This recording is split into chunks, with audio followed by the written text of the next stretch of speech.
Adam, can you help me out with it? Oh, you're on mute. Alderperson Ryan. I'm here. Kirsten. Here. Alderperson Cole. Here. Jeff. Here. Alderperson Reiki. Here. Joe. Here. And then we also have Mayor Diaz here as well, along with Catherine Holt in the Planning Department. Welcome. Thank you. Item number 3 is approval of the minutes from the December 16, 2020 Sustainability Task Force meeting. A motion to approve would be in order if there's no questions, comments, or concerns. So moved. Approval? Was there a motion by, who was that, Heather? I'll second that. Beautiful. We have a second. All in favor of approval of the minutes of the December 16, 2020 Sustainability Task Force, say aye. Aye. Aye. Any opposed? And the minutes are approved. Item number 4 is discussion and possible action, presentation by Alliant Energy regarding renewable energy tariffs, electrification offerings, and questions and answers session. And I think, I don't know if everyone's in the audience, but from Alliant we have Rob Crane, Zach Hill, Heidi Parker, Rob Wozni, Jennifer Knudsen, and Jeff Mccarthy. Yeah, thank you. I'm going to bring Jeff McCarthy into the meeting first, and we'll see who he wants to kind of pull in and what the order of the presentation is. So he's coming in right now. Hey, Jeff, muted. All right, I see my lighting is not the best, so please bear with me. I hope we have the other Alliant folks on the phone or on the Zoom meeting. We're going to start out with a presentation on our renewable energy tariffs. And I'll be relying on Heidi Parker, Portfolio Manager, and Zach Hill, our Senior Resource Development Manager. So Heidi is responsible for the product line. Zach is responsible for building these renewable energy resources. So, and then they'll have a PowerPoint presentation, and then they will address any questions that you would have. And then secondly, we're going to have Rob Wozni. He's a Senior Product Manager for our electrification product. Jennifer Knudsen, that assists Rob, and she's a customer program analyst. So they will talk about electrification and its benefit and what we're doing here at Alliant Energy. So I would like to, if I don't see them on right now, but I'd like to turn this over to Heidi and Zach. Are they on the call? Yes, Heidi's here. Yeah, Oh, hi, Heidi. Nice to see you. Zach is here, but I don't see his camera on or his audio, so I'm not sure if he's having problems or not. Take it away, Heidi. Yeah, so is it okay that I go ahead and share my screen? Please do. Wonderful, wonderful. Oops, let's do this and there. You can see me a little bit better. So can everyone see my title screen? Yep. Wonderful, wonderful. Well, yes. So as Jeff said that I am Heidi Parker and I'm portfolio manager, and my focus has been this last year around our community solar tariff program and the renewable tariff programs as well. So happy to be here and look forward to answering any questions we may have. So we're going to start by talking about the 3 tariff solutions that was approved by the PSCW. I think it was spring of 2019. The 3 programs are the Alliant Energy Alliant Energy Community Solar, Alliant Energy Community Hosted Renewables, and Alliant Energy Renewable Energy Partners. Each one of these programs is trying to meet a need between individuals, businesses, homes, residents, installing solar on themselves and the utility scale. So these three programs are trying to meet a need of people who can't necessarily put solar on their property or have property and would like to lease it. And then the Renewable Energy Partners will let Zach talk a little bit about that as well. Zach, I see your hands up. Do you want to introduce yourself as well?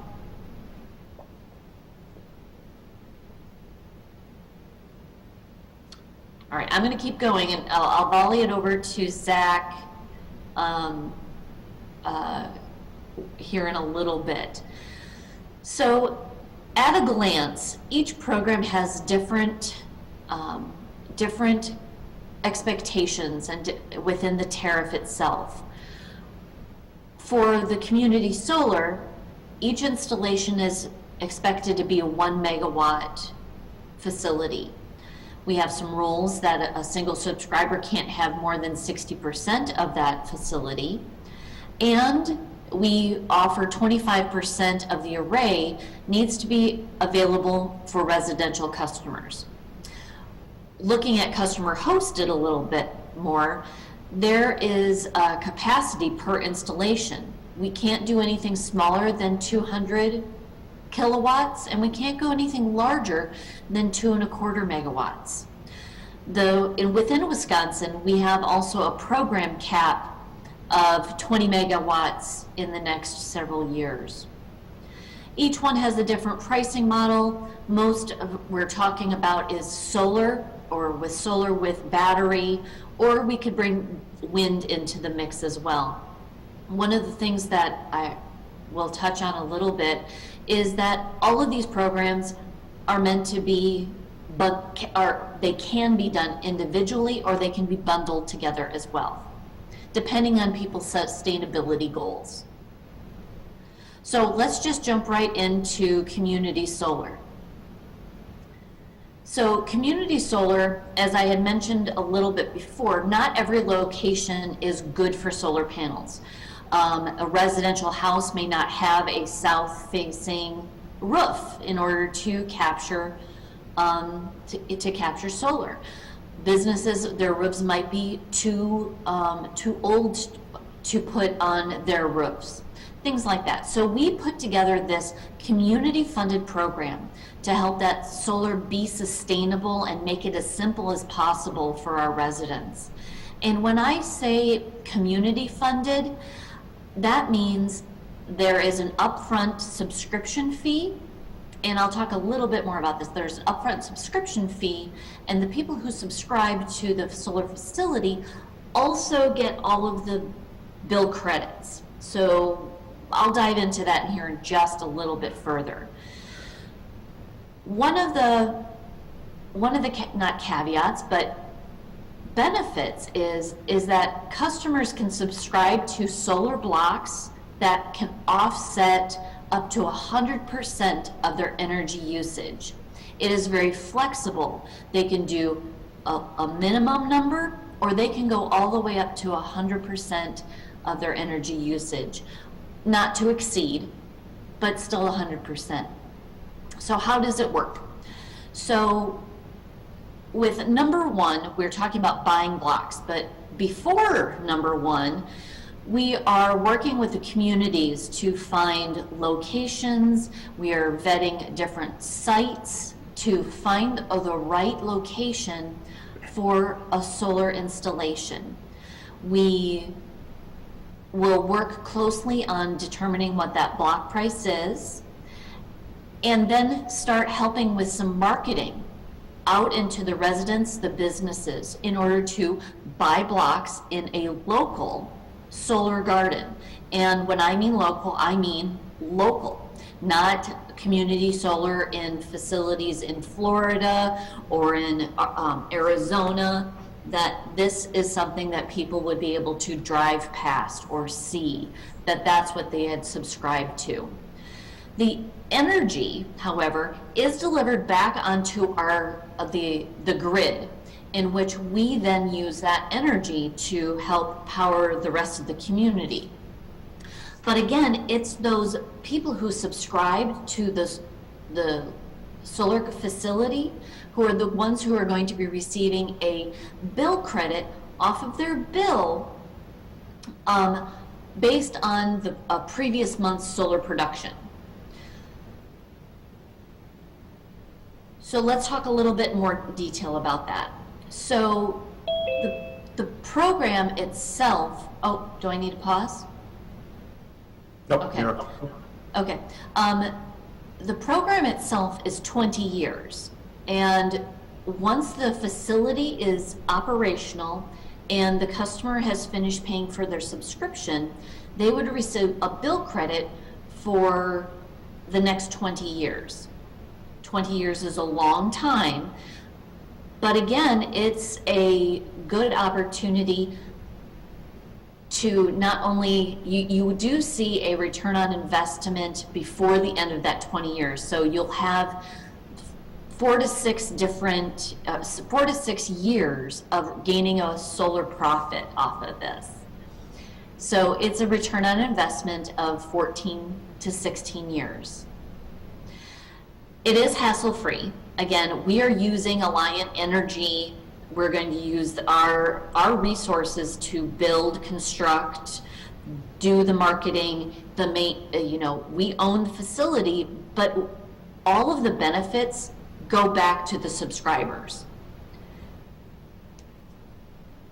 To talk a little bit more about the no extra cost over time, it is a one-time upfront subscription fee. And I say subscription fee, but that subscription fee is paying for the panels, it's paying for the construction. The bill credit is already established. The floor is already established.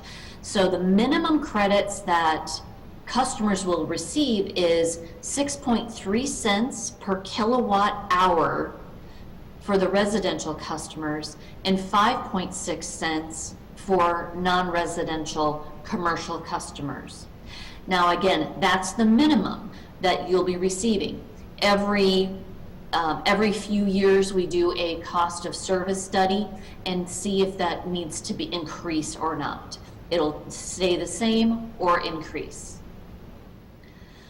So what's a solar block? I can already tell you're going to ask that.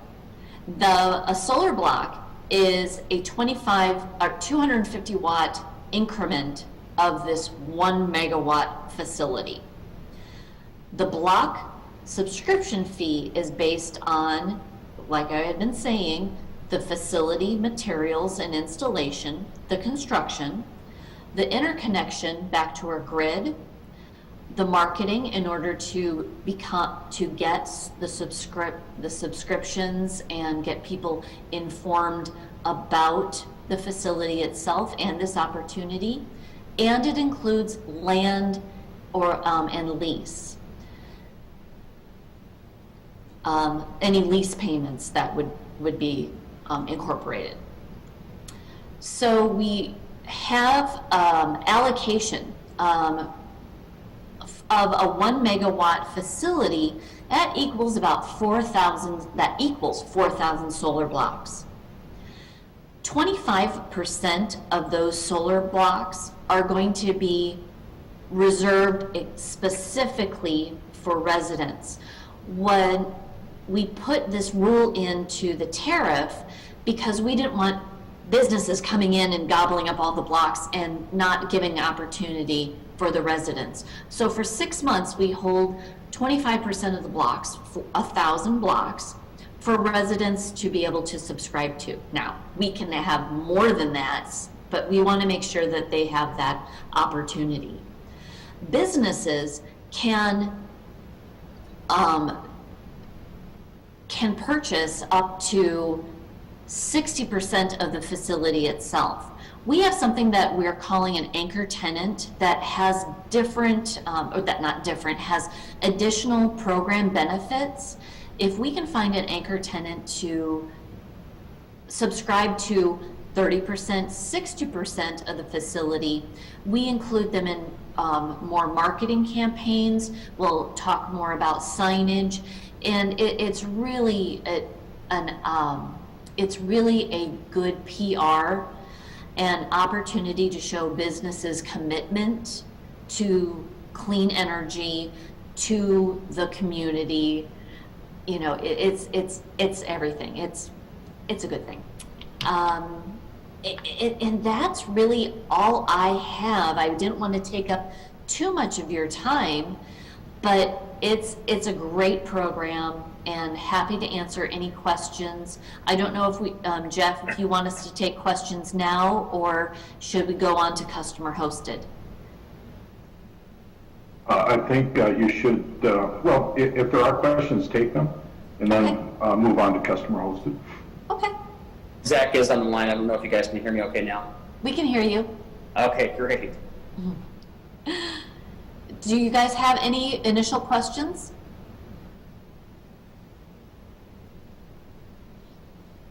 Looking in the audience, I'm just running on my phone tonight. I apologize, so I can't see everyone in one. Mayor Diaz. Mayor Diaz. Yeah, thank you. And thank you for the presentation.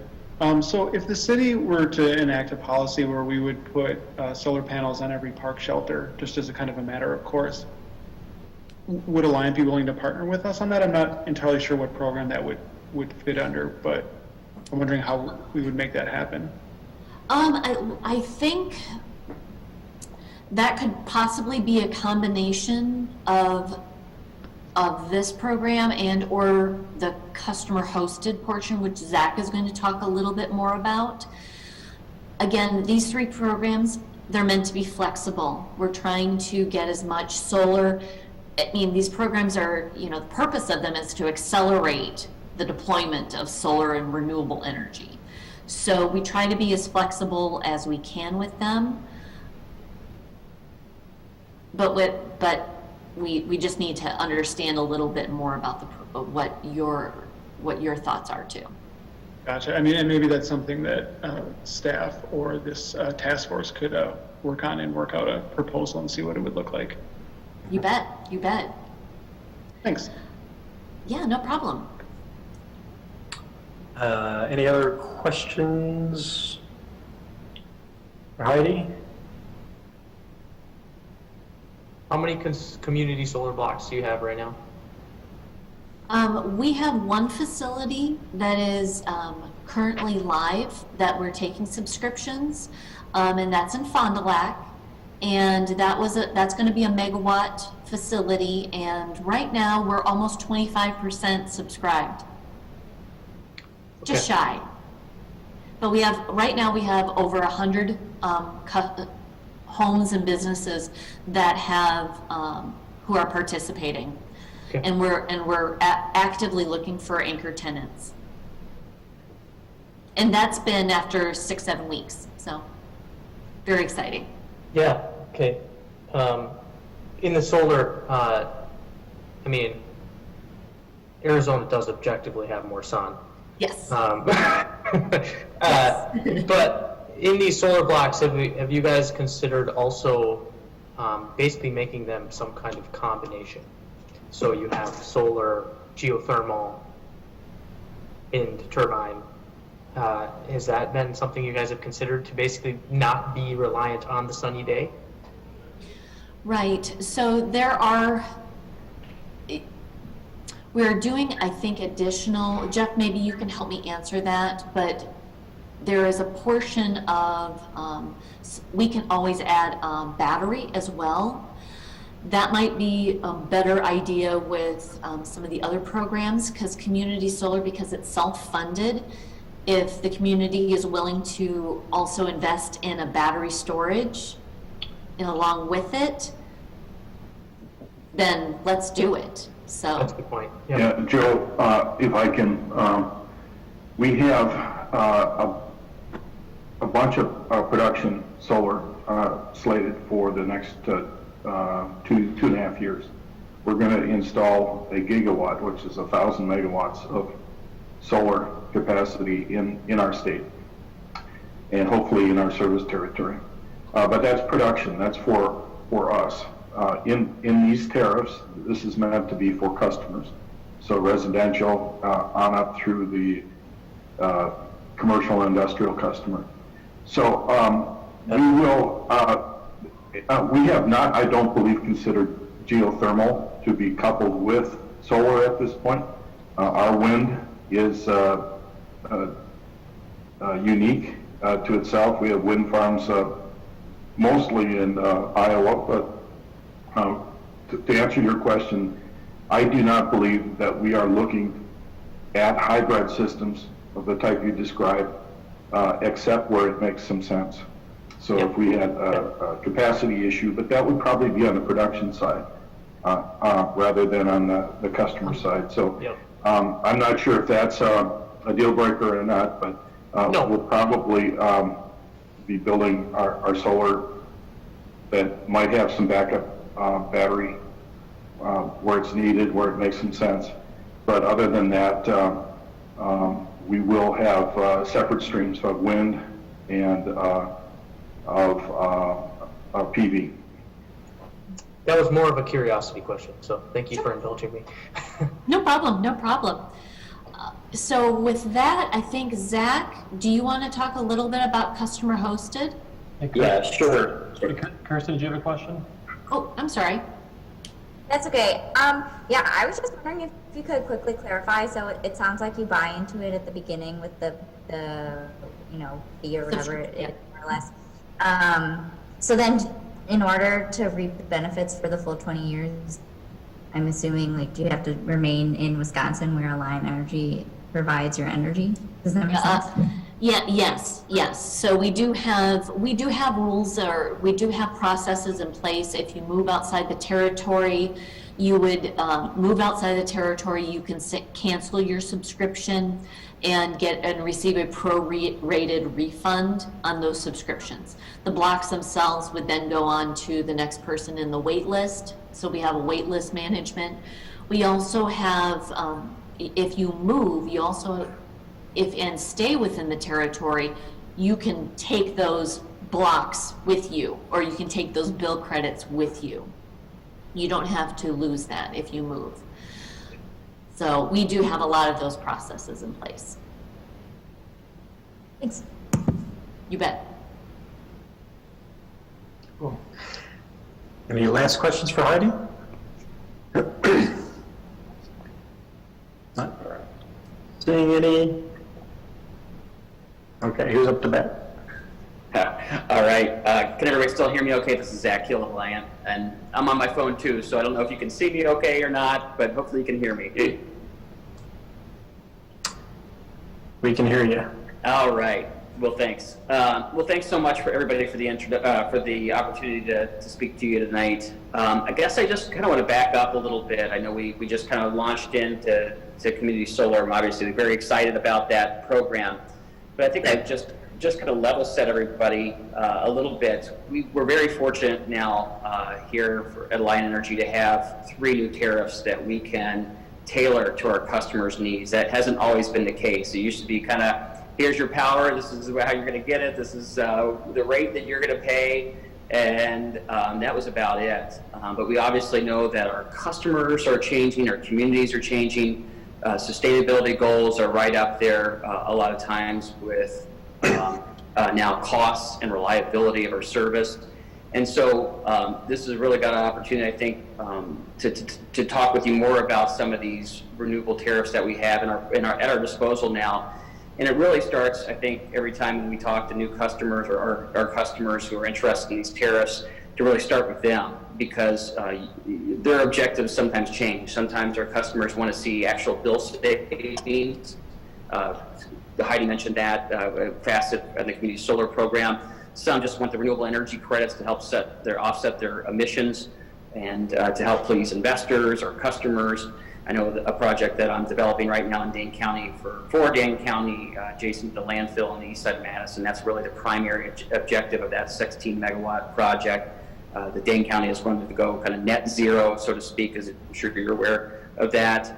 other customers, just like the public relations or the marketing benefits of solar or renewables in general. So I guess the good news is between the different tariffs that we have here, community solar, customer hosted renewables, and renewable energy partners, I think we really have the ability to tailor a solution to meet your needs. And Heidi did a great job going through community solar. I'll talk primarily about customer hosted renewables here tonight, but don't want to forget about renewable energy partners tariff either at the end. That one's really geared towards some of our larger corporate customers, several which are in your area as well.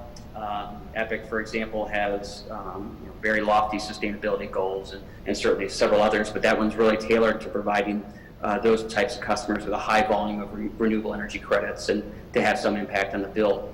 But tonight I'll focus again more on the customer-hosted program, and then also, if time permits, we can come back to some of the questions that were asked, including panels on some of the park shelters and battery storage and combinations of different technologies, because those are two really good questions. Hope we can come back to. But so again, I'm Zach Hill with Alliant Energy. I've been with the company for about 12 years. Live here in Madison, and Senior Resource Development Manager. I've been in charge of a lot of our utility scale project acquisitions and some of the self-development of some of our own larger transmission connected projects. But as of recently, been kind of charged with helping to accelerate some of our customer-hosted program renewables and renewable energy partners programs. And Heidi, if you can kind of skip to the next slide, or the customer-hosted one, I'll speak to that. Here's a good slide that kind of gives a broad overview. But the nice thing about the customer-hosted renewables program is that we're actually allowed to site battery storage or solar projects on a customer's property. So there's some limitations on the program. It's really capped by the customer's firm load with Alliant Energy, and we can't build any facilities larger than 2.25 megawatts. But it's a great program for customers that want solar or battery storage on their properties. There's no impact on your bill. You won't see any kind of credits or anything like that if you receive proposals from third-party developers. But what you do receive is really some significant or very generous lease payments for the life of the contract with us for hosting the facility. Typically, that contract's 20 years with 3 5-year extensions that have to be mutually agreeable to both parties. But I can tell you for a megawatt of solar, for example, the annual lease payment is about $45,000 a year. So, and that formula varies depending on the size of the array or battery storage system that you put on there. It's the lease payments are set by the Wisconsin Public Service Commission. There's really no negotiation, but it's a really nice revenue stream for communities or customers to count on for the next couple decades. Customers that host a solar facility, it is really hassle-free. You don't have to worry about any of the operations or maintenance of the facility. We do all that. We maintain it. A lot of times we put pollinator-friendly habitat on there as well to encourage butterflies and bees. Customers can receive renewable energy credits that are generated from the production of the facility.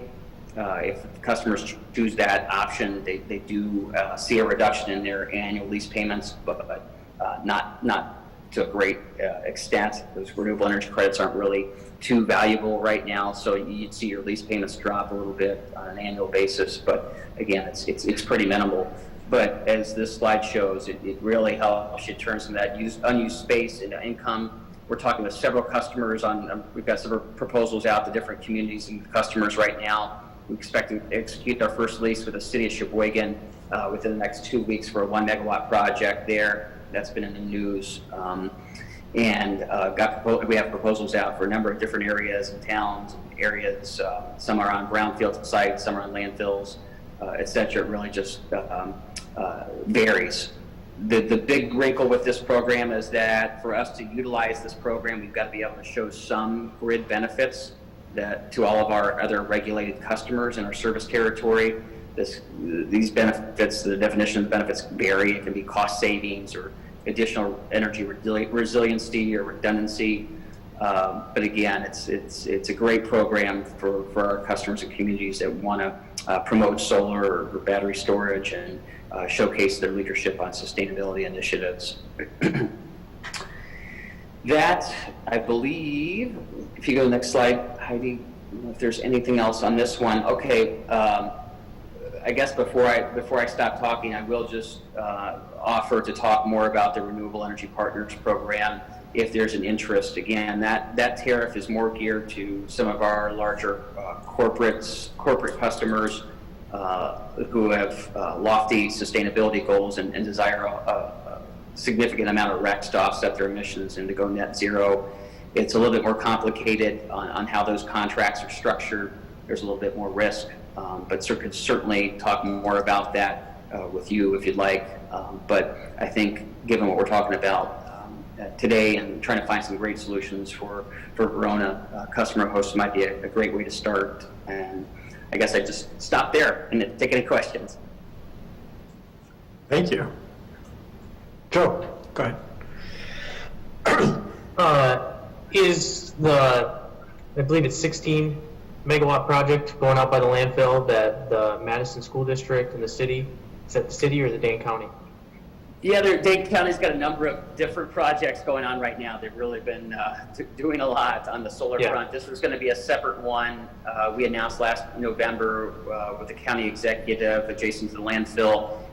They're just getting the RECs from the facility, the renewable energy credits, and in return we get free land basically to put their array on. So it's kind of a novel or unique situation. We're not actually using any of these tariffs that we're talking about here tonight, but it's really a tailored solution for them, and that's kind of the flexibility we have, fortunately, with some of these structures now. That's great. When you do a customer-hosted solution, they come to you and say, I have space, right? Right. Who actually puts in the solar panels? Do you guys work through a subcontractor, or is that actually work that you guys do? Yeah, so we'll do a lot of the upfront development activities. So we'll do due diligence of the site. We'll do some fatal flaw analysis. The key thing we'll look at is the interconnection point, how far away the land is to the substation, because all these solar arrays have to go into the local distribution system. I should have mentioned that earlier. And so the closer the better to the substation, and the more recently that substation's been upgraded with different system protections and different bells and whistles, the better, because it lowers some of the costs. But really the proximity of the array is really key, and that's what we'll look at. We'll also look at the land that's available that the customer is giving to us. So we'll go through and do some due diligence on wetlands and species and other things just to make sure it looks okay, topography, make sure there's no shading, etc. But after that, we'll start doing a review of the different grid benefits that the project could provide and put a proposal together. And then what we'll do is select that entity that will build the project. And we've got a variety of preferred partners that we have to build the facility, but we have a preference to use local developers, local workforce, and union workforce as well. It's not always the case that we can use them, but that's certainly our preference. Yeah. Okay, follow-up question. Are we going to talk about customer-owned panels as well? We can certainly get into that a little bit. I'm not the expert on if you're kind of referring to third-party generation or behind-the-meter generation. Certainly can talk a little bit about that. I'm not the expert there, but certainly can. Well, you guys, just wondering, because we've looked at the solar programs, there's solar tariffs, there's lots of options there. We've done the customer-hosted. That seems to be the big category that we haven't talked about yet. I was wondering if that was on the agenda. Yeah, for the customer hosted, those solar facilities under this program I just talked about, that's actually owned by Alliant Energy and operated by Alliant Energy. It's not owned by the customer. The customer is just is providing us the space, and we're getting these payments. And there's really no hassles or upfront, difficult financing schemes or things to sort through that if you've been approached by other developers that want to install solar arrays, that can get a little bit more complicated. This one's pretty simple. If you give us the space and everything checks out from a due diligence perspective, you get all the PR, the marketing, potentially the RECs and the lease payments. Okay. So we don't have someone here to do the customer-owned kind of relationship, not the customer hosted? Well, I can cover that a little bit if you'd like. Obviously, a lot of our customers are talking to third-party developers, and there's a lot of good ones out there locally. Do a great job, and we work with many of them. And certainly, there's a lot of good advantages of looking at behind-the-meter, so-called generation and self-generation investments. You do see, oftentimes over the long run, some cost savings. Some folks don't mind, kind of the risk associated with putting a facility on their roof and some of the things associated with that. For larger systems that go, again, behind the meter, where a customer invests in it themselves, a lot of times they'll have to put in an interconnection request with Alliant Energy to make sure that the system's being protected and there's no reliability or safety concerns. And that's really our role to play there. We don't really have too much of a role outside of that. If a customer wants us to kind of review a proposal that a third-party developer has given them, we're certainly always happy to look at that, because there's always a lot of devil in the details, including what is kind of the assumptions on utility rate increases that impact paybacks, and just a lot of other things that you really have to look at as a part of how this is going to impact your bill and savings and other things. So we're always happy to look at proposals, but really our role is limited in evaluating those customer-owned generation, just looking at those that could potentially have an impact on our system. Yeah. And Does that answer your question, okay? if I can add to, on the electric side, any customer can come into our service territory and build a facility, and we're obligated to make our distribution system ready to accept that customer. But the onus is on the customer to pay for everything beyond their allowance, and they get allowance for how much the system how much they're going to consume. So the onus is on the customer to pay for that system upgrade. So just like a customer coming into the territory, we can accommodate them. We can accommodate your solar system, but be aware that should upgrades be required, it would be on you to pay for those upgrades. The grid maintenance, essentially, you have the end interface. Yeah, and you have to have, a community came to me last week, and I drove out and took a look, and there was just a single phase line. It was 5 miles from the substation, and I had to tell them, this is not going to work out. Your cost to upgrade the system to accommodate that is going to be a huge investment. So what we look for in developing the customer solar tariffs is land that is well suited.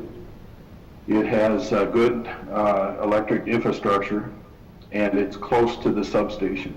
So some of these more difficult systems on a roof, for instance, are twice the cost to build, and so our best candidate would be buy a modern substation and a tract of land that takes 6 acres for 1 megawatt of PV, solar PV. So it's a large footprint, and you need a large roof or a large tract of land. So that's what we look for when we evaluate these customer-hosted sites.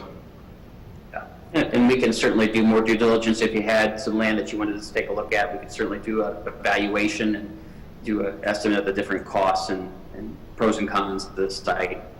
So we're happy to do that. And if I can't jump in, we can also, if you're interested in both programs, Zach and I work together on that one location and seeing what it will take. So it's not just a one program or the other. It could be multiple. Cool.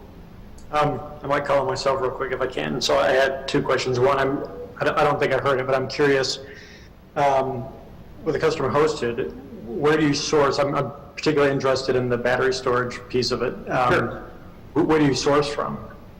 Yeah, that one we've had a handful of different local installers, integrators that we could choose from there. I'll say that we are a little hesitant to do battery storage. I've worked on our utility scale battery projects, and you really have to have a good business case defined for that. Battery storage is a great solution looking for a problem, but it comes with a lot of complexities as well. And so we have not put forward a customer-hosted battery energy storage proposal yet, just because the business case hasn't really panned out yet. We have a very reliable system, for example, just really has not been, that business case hasn't really come through. Now, we're doing a lot on larger batteries for sure, but it would have to be a very specific use case that we could help evaluate if you had one that you wanted to look at.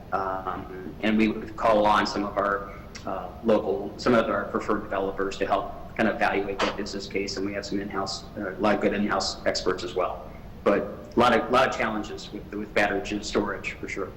Yeah, the only battery storage and solar that I'm aware of is Really decide Baraboo, and it's a DNR site that was kind of off the grid, and it would have cost us more to run in three-phase power to this facility. And instead, we erected a solar PV, and it's a small battery backup, and that was a better solution than running the distribution line in for the distance that it required. So that's been operational for a little over a year now, but that's a very small project up in Baraboo. That's a nice segue to my second question, which is maybe controversial, I don't know, but one, what are the current regulations, but also I'd be curious just what your general thoughts are about, you mentioned that Alliant is obligated to provide access for connection to the grid from home use, but what about distributed, completely disconnected use? I'm not an expert, I'm an account manager, but we are here to serve the customer. And if you build it, we will provide distribution to that facility. The customer, though, will be responsible for the upgrade. Are you talking more microgrids, though? Is that what your question? So completely off the grid from Alliant? Well, my question, I mean, the way it was phrased previously was that, Alliant is obligated to offer to have that connection there, but I'm wondering if the reverse is true, if are homeowners obligated to connect to the grid, in other words? Or can a homeowner choose to be disconnected from the grid? They certainly can be disconnected from the grid if they have a system that's capable. That there's no barrier to that. But you have to be, you will be disconnected from the grid. And therefore, any type of failures or, storms and things like that will be on the customer. Yep. I'm sure sorry, this is like a stream of consciousness, but the I guess concern about that, or that from a social justice perspective, is that once the people go that route and start disconnecting, that the cost of people who are still connected increases, and so people who can't afford to put solar panels on end up paying more for their electricity. So I was just curious what the rule. It's hard in Wisconsin because you basically need a winter battery. You wouldn't.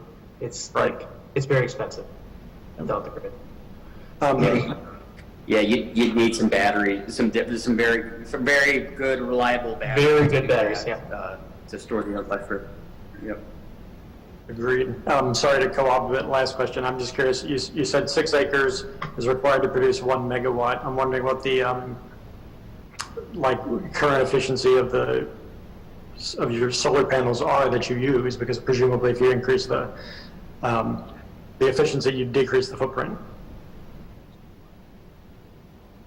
Yeah, that's 6 acres that Jeff referenced. That's just kind of a rough number. We could get away with probably 5 in a lot of situations, but just to be sure, I always like to have 6 or 7 because there's always things that pop up with a solar development. You like to have more just to be on the safe side, and the panels are getting much more efficient. As you noted, a lot of the tier 1 suppliers are now offering 500-watt panels plus. And, we're seeing net capacity factors, getting, typically in Wisconsin, you'd see 18 to 19% net capacity factors. Now we're seeing, depending on the technology, upwards of 24%. And the panels are getting better they're called bifacial panels, where they can actually generate electricity from sunlight reflecting off the ground on the backside of the panels as well. And the use of trackers that kind of track with the sun. So getting more and more efficient, and the costs are coming down, but we certainly could use less land, but 6 to 7 acres is just kind of to stay on the safe side in case other things pop up for a megawatt. Cool. Thanks. Does that help? It does. Yeah, I was curious. Yeah. Any other questions? I have 2. How much energy do you deliver per year? And what are your sources for that energy? How much of it is renewable?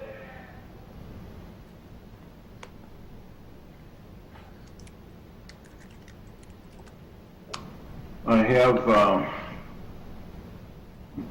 this chart, but I can't remember. I'd have to remember where I've filed it, that suggests our renewable energy footprint and its increase every year.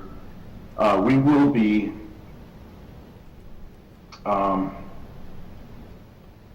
let's see, I believe we're around 25% renewable at this time. But it's just by memory, and it hasn't been the best lately. So, but I'll provide a chart to answer your question. And then we also have timelines as to when we're going to be 100% renewable. Which is I think it's 2050. We're going to be 100. 2050? Yeah. Okay. I assume most of it right now is natural gas?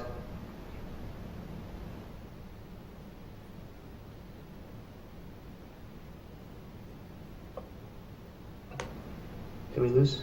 Am I muted? Jeff, I think you're muted. There we go. So, hey, Jeff, I have this from another presentation that I had with Kathy Leifer that kind of takes a look at our clean energy vision and what we're trying to do in 2030, 2040, and 2050. Does this kind of help with some of those talking points? Yes, it is. Okay. And this is similar to what I was going to provide to them. And I can add that. Oh, I can add this to our presentation if we. Okay, very good. And I think you are right. Natural gas is is our highest generator. Our 2 new natural gas plants are in their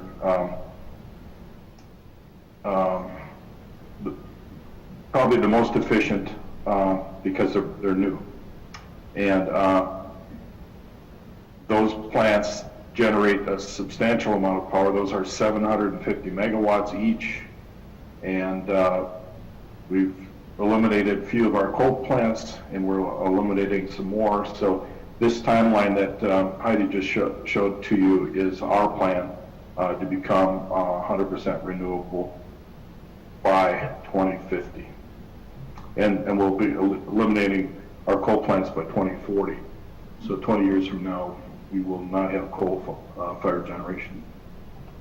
Our natural gas plants are combined cycle, and again, I'm sorry, I can't remember the efficiency of these, but it is significantly better than plants that were built, 15 years ago. So Yeah. we're getting there. Luke, did you have something on this one, or?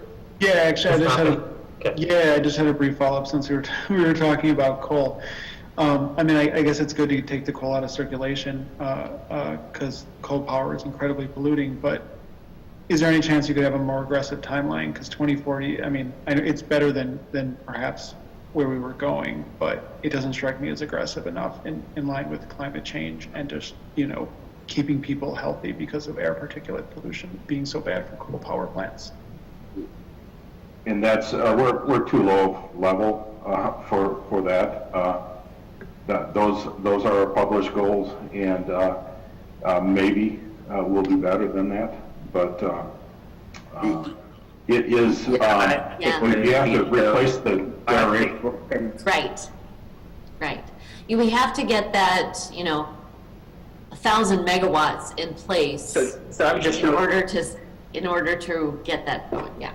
So sorry, Zach. Go ahead. Nothing. No, that's okay. I was just going to note, our board of directors were actually the first ones to embrace goals. Directors were the first, one of the first ones to embrace doing something on climate change.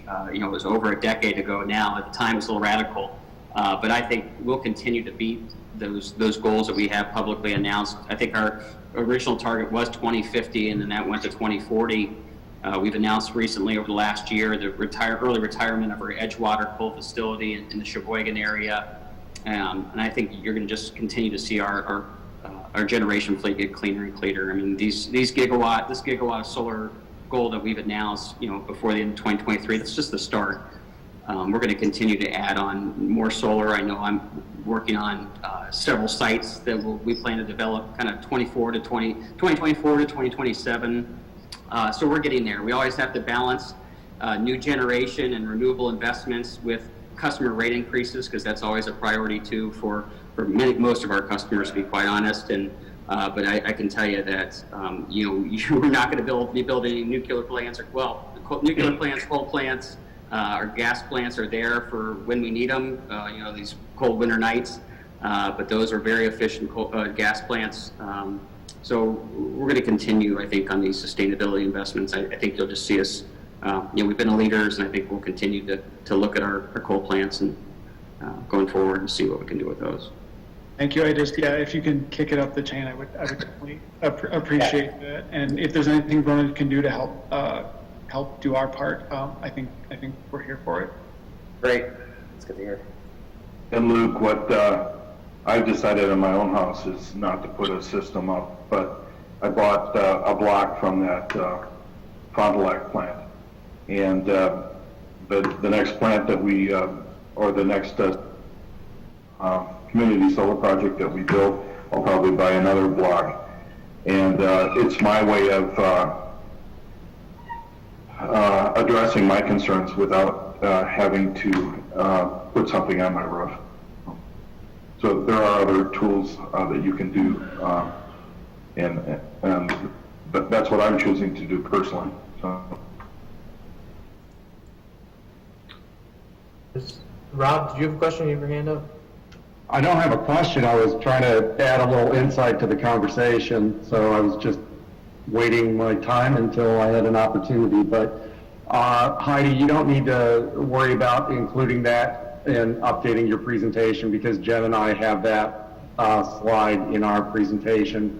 And then, Zach had touched on really the answer that you're looking for. We publish goals, but the company is working on a number of different solutions to drive those goals and to lower them where possible and improve on the publicly stated goals. So there is a lot of work, whether it be by the electrification team or the executive leadership, the pilot program team, the renewables team. All of the teams at Alliant are working together to do exactly what you're asking of us, and that's trying to improve upon the publicly stated goals.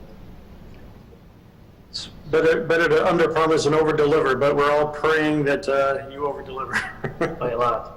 My other question before we move on was, one of the areas that I think you could accelerate the grid becoming more renewable is with more incentive for customer-owned behind the meter, as you called it. So, which brings me to my second question. Why is solar buyback rate so low?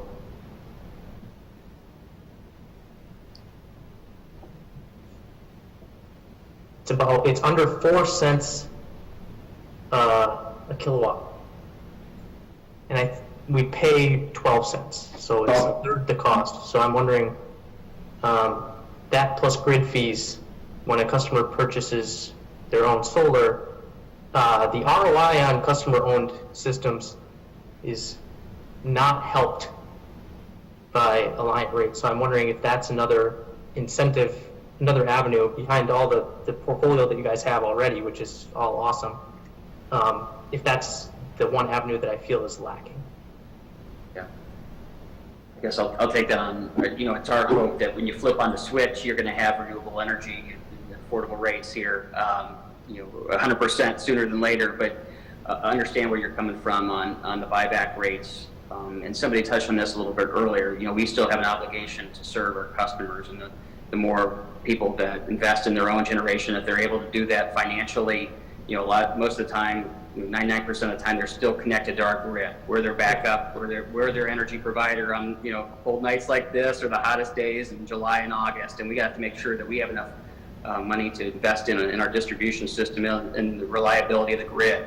So we're there for them when their system maybe isn't, if it's damaged. Certainly, we've seen a lot of storms in Iowa, in particular. Storms take out renewable, their own renewable systems on the roof. Solar systems, and but we were there. A lot of our power was back on, and we have to make sure we keep that obligation to serve and have a reliable system. And I won't go into rate structures, buyback structures. That's not my goal. I want to see more solar out with all of our customers.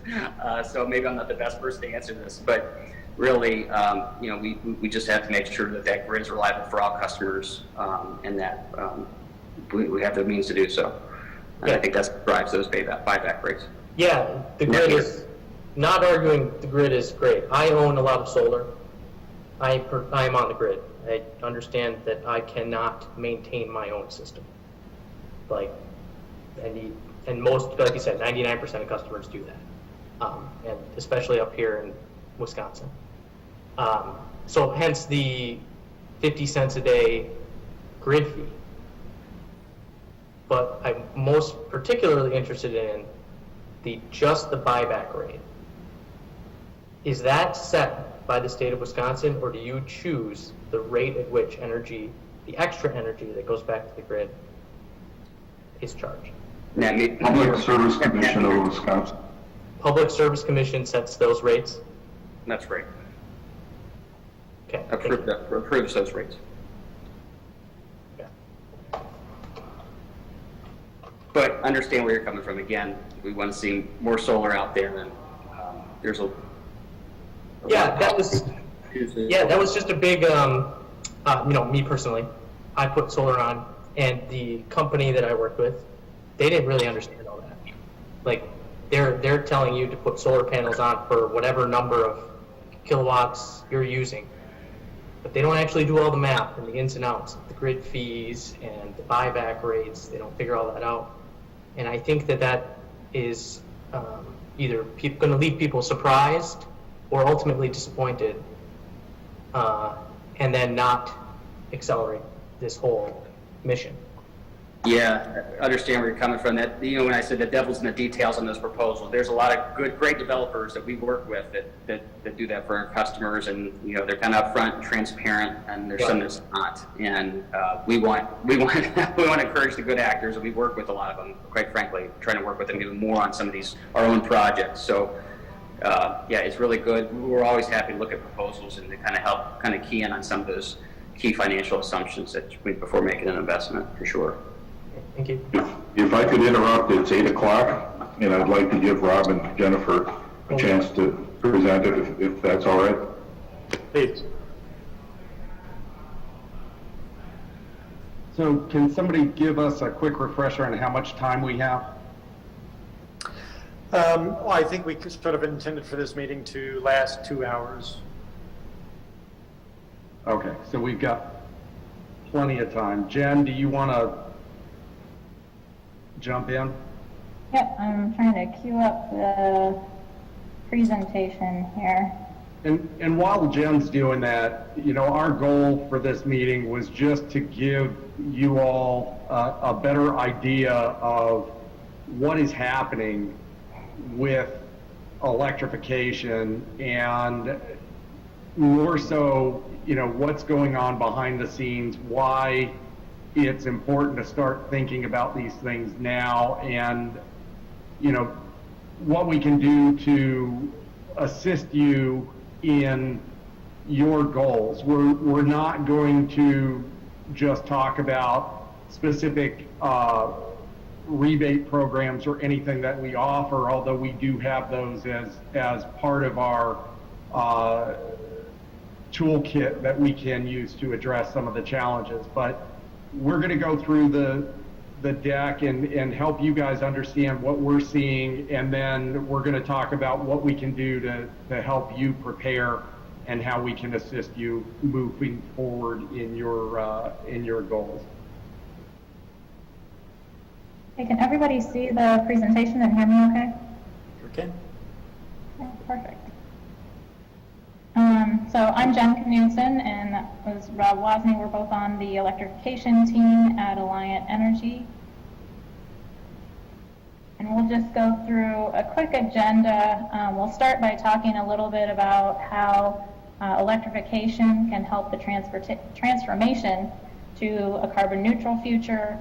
And then we'll go into talking about why electrification is happening right now and what are the benefits of going electric. And then we'll just close out with the Alliant Energy initiatives, what we're doing internally. So electrification itself is defined as the process of making a machine or system operate using electricity when it didn't before. So that can be pretty much, it can run the gamut from transportation, process electrification, all sorts of different things that can be electrified. And so it is one of the main mechanisms to address decarbonization. And as Heidi and Zach already spoke, there's an opportunity to leverage renewable energy in association with electrification. It does offer some social and economic benefits, and the technology for electrification is advancing rapidly. There's new things that are coming out in the news every single day, and the costs are decreasing, so it's making it even more attractive as things go on. And then the last thing that I'll just touch on is there's a lot of external funding going on right now, and we're hopeful that with the new administration that was just elected in, there's a lot of talks about additional climate change initiatives that'll be going on. So we only expect the amount of funding and incentives that are available to continue to increase.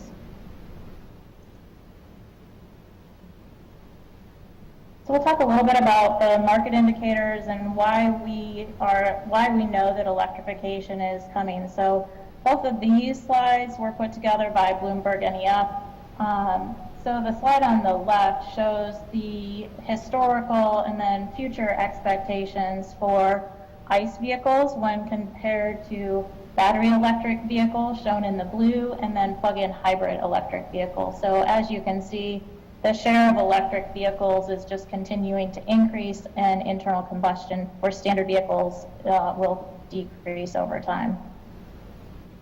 And then the slide on the right indicates that battery prices for electric vehicles are continuing to drop. So right now we're at about $137 per kilowatt hour, and the analysts are saying that $100 per kilowatt hour is going to make the electric vehicles on price parity with the existing internal combustion vehicles. So we're getting really close, and as you can see, the prices are just continuing to drop for that battery technology.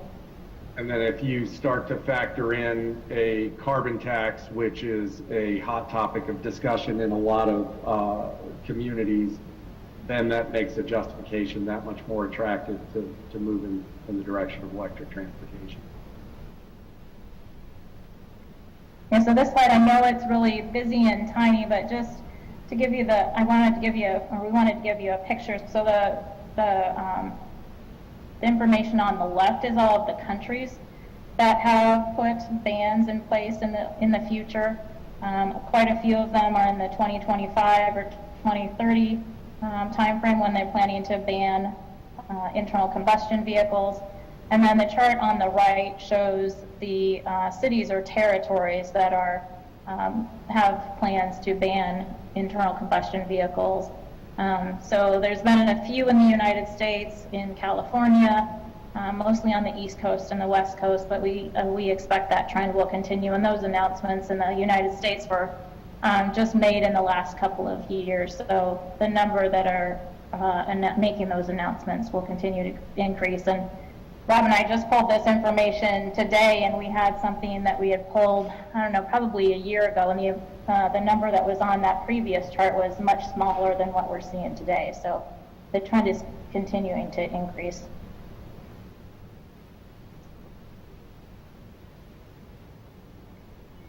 So this slide here is just showing the market projections for electric vehicles, and there's a lot of different companies and consultants that take a look at this information and try and project what's going to happen over the next 10 and 20 years. Obviously, nobody could have predicted that we would be in a pandemic in 2020 and going into 2021, so that's thrown a little bit of wrench into their predictions, but they're still predicting that electric vehicles are going to take a fairly good market share in the next 10 years. So this just shows that all of the different consultants that have gone into taking a look at that.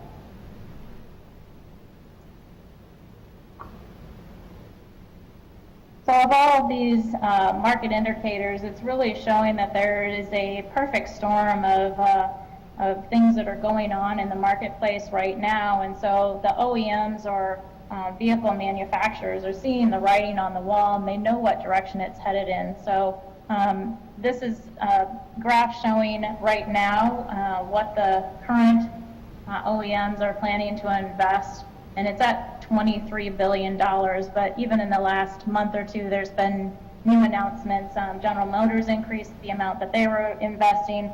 So the manufacturers are just continuing to invest more and more in electric technology going forward.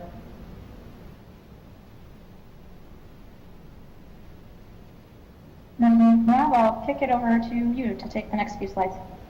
Sure, and just to touch on that last slide, you don't have to go back, Jen, but as we're talking about what the manufacturers are doing and what we're seeing, there are a lot of partnerships in place now. So there are a number of OEMs that are partnering with other OEMs, all trying to find a way to push electric products out to the market because of the market share Tesla has been able to secure. So there's a lot going on right now with the traditional OEMs just trying to figure out exactly where their place is. So, we don't have to go through the entire list. You guys can read this at your convenience, but there are a host of reasons why EVs make sense.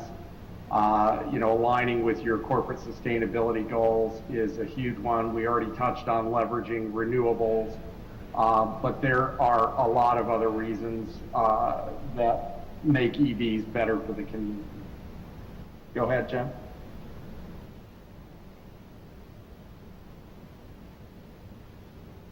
So the sustainability impact, this basically, the chart on the left is going to show you the carbon emissions from each of the different fuel types. So the bigger gray area on the top is combustion technology, the green is diesel, the red is hybrid vehicles, and then the orange or yellow-orange there is the battery electric vehicles. And so the way the graph is showing it, not only are they cheaper to operate, but they're cleaner as well. And then there is a little teeny blue dot that indicates the hydrogen. hydrogen needs electricity to be able to operate the pumps, and we are a natural gas and electric provider, so we are assisting customers with answering hydrogen questions, natural gas questions, and electric vehicle questions. So we're paying attention to all of that, and right now the cost of infrastructure on the hydrogen side is still so high that it is not really a viable solution for the Midwest at the moment. But we'll continue to monitor that and make sure that we're abreast of any changes. On the right is the averages for the state of Wisconsin in particular. That comes from the DOE Alternative Fuel Data Center. And again, pointing to electric as the cleaner technology, and that does include the generation mix.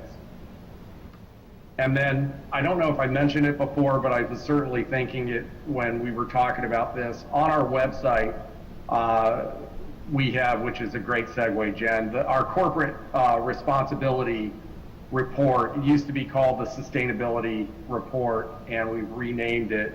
But it goes through all of those things that we are doing as an organization to clean up our act and provide clean, reliable service to our customers. And this is a slide that was what Heidi was showing earlier that just says what some of those goals are.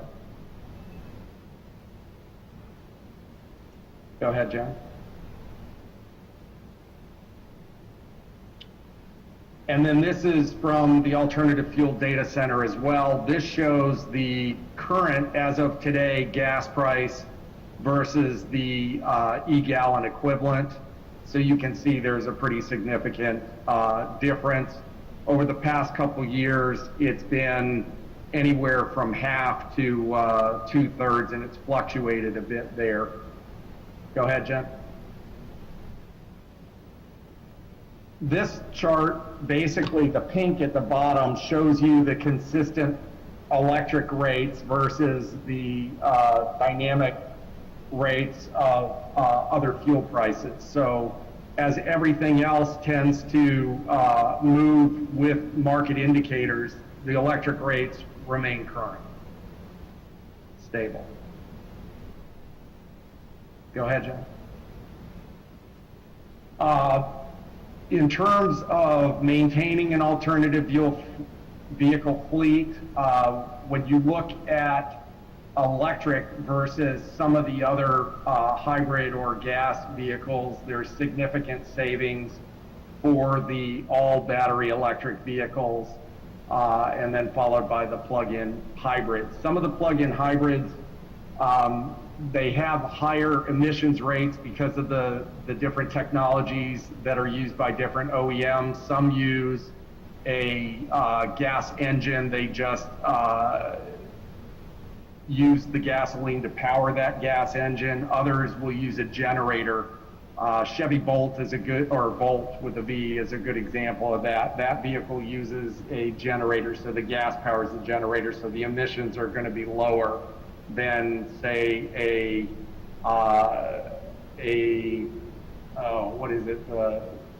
what's the Chrysler Pacifica or a Honda Clarity, for example. Those use gasoline engines.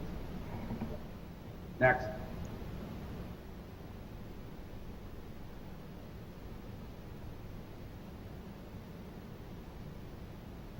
So EEI has a report, and they've gone through a pretty in-depth analysis at the value of EVs. The report was geared towards utilities, but it applies to municipal customers as well. And this is meant to show total cost of ownership for passenger cars, and then what the comparison is between an EV and a comparable combustion vehicle.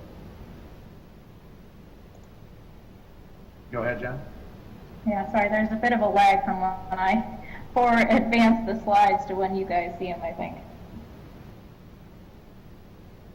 So This goes back to the question about Alliant Energy not being aggressive enough. EEI, through its utility member base, asked the CEOs of the utilities to commit to electrifying their fleet and basically putting their money where their mouth is. If it's good for all customers, the utilities should be doing it themselves to lead by example. And we were approached by Alliant Energy leadership, and they came to the electrification team and said, we need a plan to electrify our fleet. We had already been working on electrifying our fleet in the sense that we were not making it mandatory. We were asking the question of employees if they would be interested in migrating to an electric vehicle. And more times than not, the answer was no. They were comfortable with the vehicle they had. They didn't want to take a chance on the electric vehicle. They weren't sure where they were going to be able to charge or whether it was going to be good for them. And so the answer was no. Although we did manage to get quite a few vehicles out there. Well, we went to executive leadership and we said we are aiming to migrate 30% of our fleet by 2030. And we immediately got our hands slapped and were told that was not acceptable. So we went back to the drawing board and said, what about 100% of our fleet? And executive leadership said, that's what we're talking about. And so when you talk about Alliant Energy, stepping up and leading by example and being aggressive in its commitment and its goals, Jen and I are the ones that implement this plan for the utility. We're involved in all the infrastructure deployments and the fleet vehicle deployments. And I can tell you this is not an easy undertaking, but this is the commitment that we've made and this is the direction we're heading. So, again, the benefits, additional benefits here, you can see the press release about the commitment we made. Jen, do you want to go ahead? I'll just want to add one thing to this slide in particular. We made the commitment to electrify 100% of our light duty vehicles, as you can see there. But we are also looking as technology advances. We will or do plan to electrify any medium and heavy duty vehicles as they become available and are on the market for us to implement as well.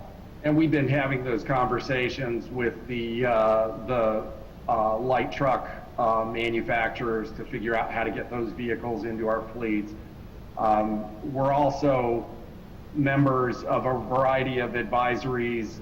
Some of those are OEM advisories where they pull in a handful of utility partners around the country to offer information, advice, best practices, and how to work with utilities and what the needs are in the community. And Alliant Energy is pretty actively requested as the voice of the Midwest to be able to participate in those events and make sure that they understand what it is our market is needing and what they can do to make things better for all of us.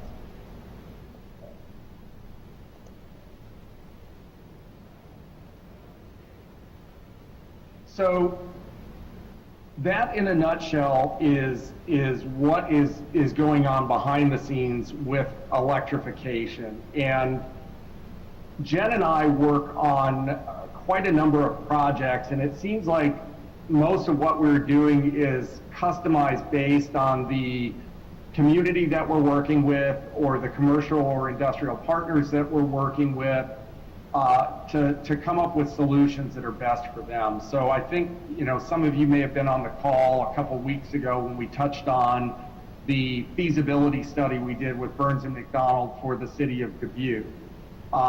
Those are the types of things we do. There was an ARA grant involved through the Iowa Economic Development Authority that funded a good portion of that study. There are similar studies I mentioned on the call that we were on a few weeks ago. There was a grant opportunity in Wisconsin.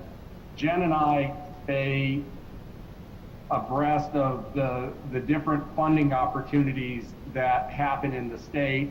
and we make sure that we get word out to our customers. If we have customers that explain their sustainability goals or their commitment to reducing carbon emissions, and they've got a specific goal in mind in a way they're thinking about getting there, then we can keep our eyes open for grant opportunities that align with those needs and help accordingly. There are other pilot projects that we undertake. We are extremely interested in utility readiness and making sure that we're able to accommodate the loads that we are expecting based on those charts that you saw earlier. And that means assisting our municipal customers and other customers with their fleet needs. You guys had asked a lot of good questions earlier about the renewables presentations, and there's a lot of things there that if you're looking to incorporate a transportation solution as a mechanism to reduce your emissions, then there are some things that work hand in hand. And if you do one without the other or without keeping the other in mind, you're liable to do things that may have a high cost to remedy down the road. So there was mention of siting equipment close so that the runs were not excessive. And that's the same for electrification. Somebody had mentioned the parking structures. And if you're putting solar on the rooftop of the parking structures, then you need to start thinking about things like whether a second meter is going to be required. Are you looking to possibly put in EV charging in the future in those parking facilities? Maybe it's a sooner than in the future need. And so you have to start thinking about how one affects the other, because there are service rules and requirements, and you have to make sure that if you do something on the renewable side or if you do something on the transportation electrification side, you're not going to put yourself in a position that you're hindering your ability to adopt other solutions and work together as you build out what that end goal looks like for the community. So we just wanted to make sure that you guys were aware of what was happening out there, and then to say we are available to have conversations and come up with solutions that will work for everyone. And those solutions, we have rebate programs that Jeff has probably mentioned to you that provide rebates on chargers. I understand the Biden administration has just renewed the charger tax credit that was out there before, and that's probably going to happen to the electric vehicles as well. There's grant money right now for transit through the VW grant. There's DERA funding both on the state and local level. DERA stands for Diesel Emissions Reduction Act. So there are different things that we can look at for different vehicle classes if you guys are looking to get into that. Or as I think it was Joe mentioned earlier, the heat pump conversation. We are, as an electrification team, looking at heat pumps as a solution. We're looking at battery storage as a solution, but we're also working with those other departments within the company to try to find solutions that work hand in hand with other solutions so that we've got a well-rounded suite of products and services that we can offer our customers. So if there's something you guys are thinking about or you would like to take on and you would like some feedback from the Alliant Energy team, our big takeaway from our presentation today is just know that we're available and happy to have those conversations with you and figure out how we can come up with a solution together. Thank you. Are you guys willing to take a few more questions? Yeah, absolutely. Yeah, absolutely. Anybody have anything? Otherwise I do.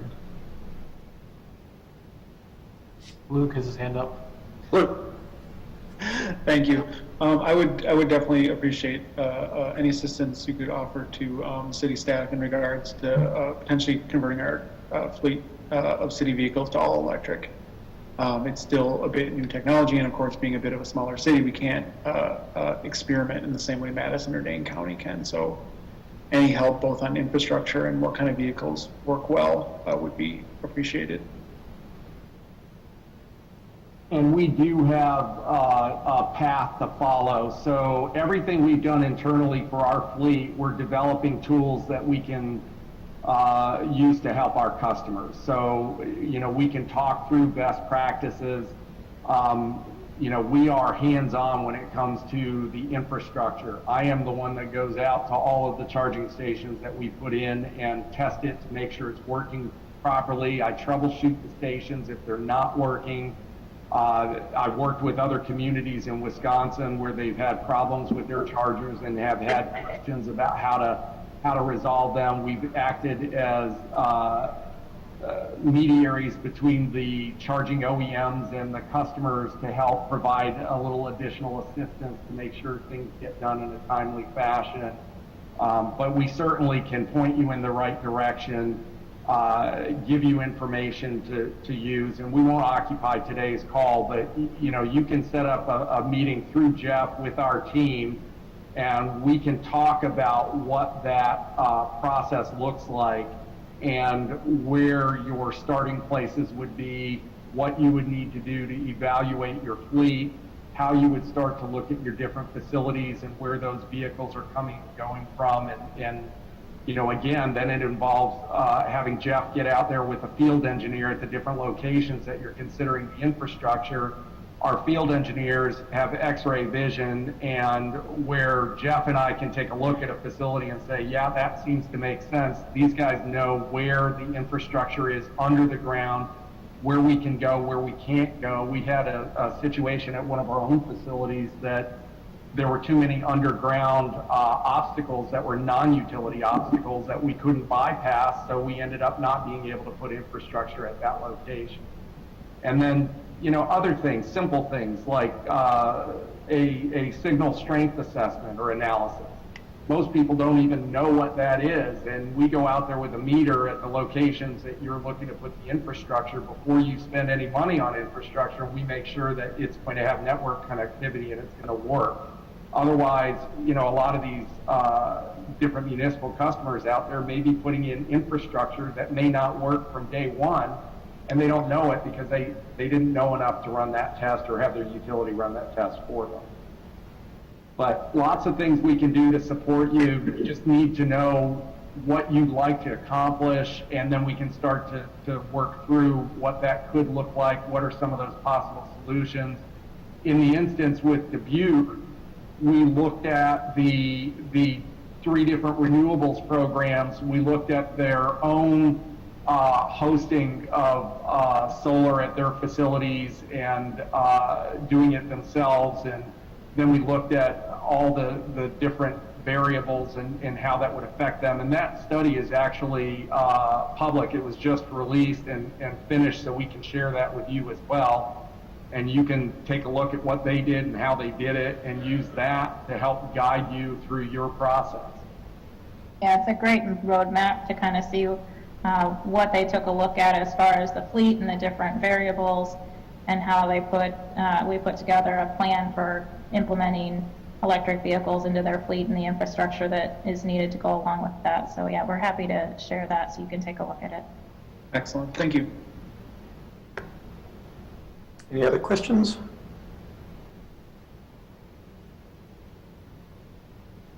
Let's see. I have one for you guys. Oh, go ahead. I was going to ask, does anybody have an electric vehicle? I do. One. How many people have ridden in an electric vehicle? I have a hybrid too. Okay, there we go. So a few more hands. I have a bicycle. Bicycle. Electric bicycle? No. A regular bicycle. Even better. Power. There you go. I wondered why Toyota's Corolla hybrid, which I own, is not on your chart.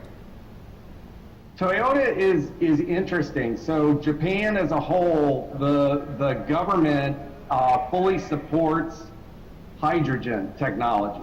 And so they are not big proponents, supporters in any way. There's very little funding to support electric vehicles. And so Toyota is dipping their toe, so to speak, but there's not a lot going on. There are, I think, 3 different partnerships that I'm aware of with Toyota, working with other OEMs, trying to figure out how to address that right now.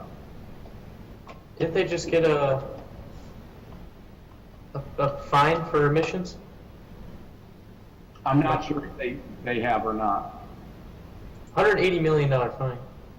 Ooh, that's a tough one to swallow. $100 million is nothing. Slap on the wrist. Yeah, if that. That was last week, or 2 weeks ago. The 14th of January that came out. I'll call on myself quick. I've got a couple of questions, I think. Earlier in your presentation, you guys were talking about communities looking to ban ICE vehicles. You talked about carbon tax. We have talked about, and the city has talked about, sort of ordinance changes to ensure that any new construction automatically fits out homes ready for EVs. I'm wondering if you guys have any advice or ideas, or have witnessed other, sister communities on the ordinance side of things. If are there any recommendations you would have, or have you seen something that you wish that other municipalities, I guess, would replicate? Yeah, we provided a list internally to our own public affairs team that deals with the political landscape and laws and regulations and what they champion moving forward. And we provided them with a list of things that would help on the electrification side. We'd be more than happy to share some of those with you that we think would be applicable. Certainly there's percentages, there's new building construction where you just want to make sure, at the very least, a certain number of parking spaces are carved out for make-ready infrastructure. The one thing I will tell you from our experience in doing this is when you are building new or you are tearing up the parking lot to replace the pad, you want to make sure you get the infrastructure in there, because it is much cheaper to do it then than to try to bore through. And we've had situations ourselves where we've had to go through parking garages and bore through the concrete at a parking facility, and that is challenging to say the least. And then you've got conduit that you have to run all over the place. And if you can spec that in ahead of time, that would make life a lot easier and a lot more economically feasible for the community. So if a business wanted to add EVs, having it done and regulated through new construction would be the difference between somebody doing it and somebody not. It's that much of a difference in cost. So if you're trying to meet those goals, that would be a step in the right direction. The other one that we're seeing, there are not a lot of areas with multi-unit dwellings, and I don't know the makeup in Verona to understand, what that percentage is there, but, certainly if you've got apartment buildings or, multiple families in a single complex, then, or home, then it would be advisable there too, because we're finding that the property owners don't even know where to start, and the homeowners can't seem to get anywhere to get assistance. So we've got a whole group of customers that isn't even able to implement the technology if they wanted to, or they're reliant on public charging. They're just going to have to go somewhere else other than home to be able to charge. And right now that number in our service area is somewhere, Jen probably knows the number better than I do, but it's between 80 and 90% of the charging is done at home. Yep. Yeah, we've got a large number of multi-unit dwellings on the flight path. I think there's throngs of people out there who are interested in owning EVs, but for the fact that they live in a multi-unit dwelling and don't have that availability. And as an EV owner myself, I know that yes, you do the vast majority of your charging at home. It's most convenient, and it's yeah, sort of critical. So I think thinking about that in advance is super important. Yeah, so Jen and I can definitely take a look at that list and see which ones would be applicable to your community, and we'll send that over. We'll most likely send that through Jeff. Since Jeff is your account manager, the conversation would flow through Jeff. If there's anything you need from us, please let him know, and he can arrange any additional meetings that you would want to have or include us in the process. That's just the way we tend to operate at Alliant Energy. Charlie, just addition, I think the city of Madison has an ordinance in place right now for multifamily dwellings. Actually, Madison's been pretty aggressive, and then in addition to that, you'll be interested to know the city of Dubuque across the bridge just unanimously voted to include a carbon tax of $20 a metric ton to new vehicle purchases. So they are using that to justify the electric vehicles. So they're adding that to the cost of the combustion vehicles, and they think that that's enough to make it mandated that they're going to put electric in their entire fleet. Yeah, and just to add on what Rob said, from that came out of the feasibility study that we referenced early, and one of the other things that came out of that study is they recognized that they needed a policy in place, like Rob said, to make sure that people are getting electric vehicles. They kind of have a decentralized purchasing process, so each department is responsible for their own purchasing. It has to obviously go through a budgeting process, but they put a policy in place so that any new vehicle that's coming up for renewal and purchase, it's really assumed that if there's a comparable electric vehicle available, that is what will be purchased. And if they don't want to move to an electric vehicle, then they have to make the business case for why they're not doing that. And then they're also looking at pool vehicles as a solution, because they don't have a lot of mileage per vehicle. And so they're looking to see if it would help them reach their goals sooner to consider pool vehicles where applicable to have people share those vehicles. Interesting. Yeah, that was the topic of our last meeting. We had talked with Parks Department, and that was something that came up, so thank you.